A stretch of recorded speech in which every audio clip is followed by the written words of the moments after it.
আমরা যদি সেই পিয়ার পদ্ধতিতে যাই, নিজেদের মধ্যে একটা বড় ধরনের বিভাজন তৈরি হবে এবং ফ্যাসিস্ট এখানে বড় সুযোগ পেয়ে যাবে। রোজার আগে ফেব্রুয়ারি মাস, শীতের মৌসুম, এই সময় যদি একটা সুন্দর নির্বাচন হয়, এই নির্বাচনটা স্বতঃস্ফূর্ত হবে, এই নির্বাচনটা উৎসবমুখর হবে, আমার আপনার ডিমান্ড অনুযায়ী হবে, আমার আপনার চাহিদা অনুযায়ী হবে, নিরপেক্ষ হবে। আমরা সরকারকে সর্বাত্মক সহযোগিতা করব।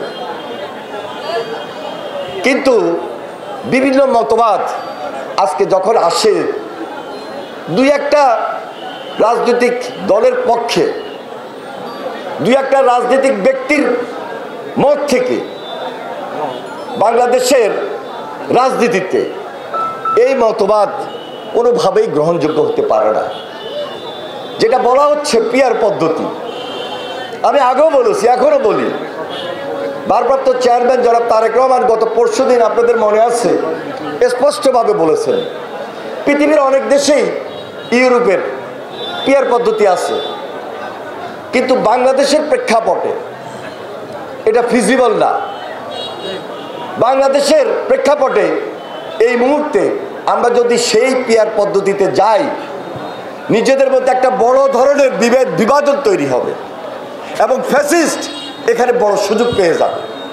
এক্সট্রিম মশার কয়েল প্ল্যান্ট ফাইবার দিয়ে তৈরি, তাই সহজে ভাঙে না, সুগন্ধিযুক্ত ও নিরবিচ্ছিন্নভাবে জ্বলে। ডেঙ্গু, চিকুনগুনিয়া বাহি সহ যে কোনো মশার বিরুদ্ধে দেয় এক্সট্রিম সুরক্ষা।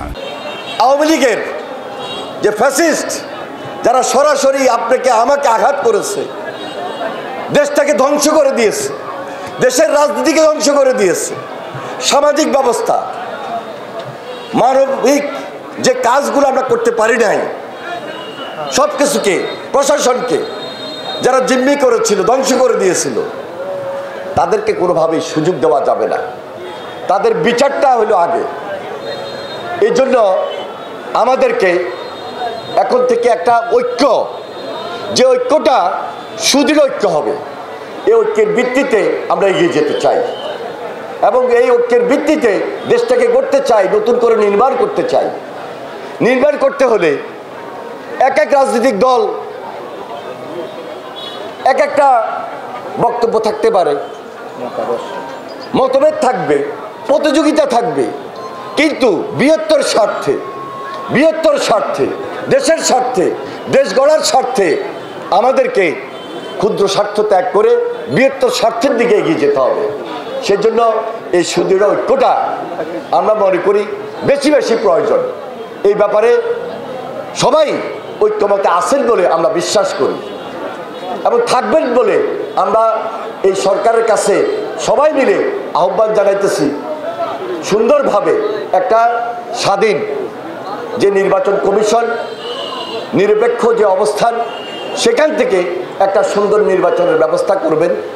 আমরা বলেছি, যারা ফ্যাসিবাদ বিরোধী আন্দোলন করেছি, যুগপৎ সংগ্রাম লড়াই করেছি, তারা সবাই মিলে জাতীয় ঐক্যমত্য সরকার গঠন করবে।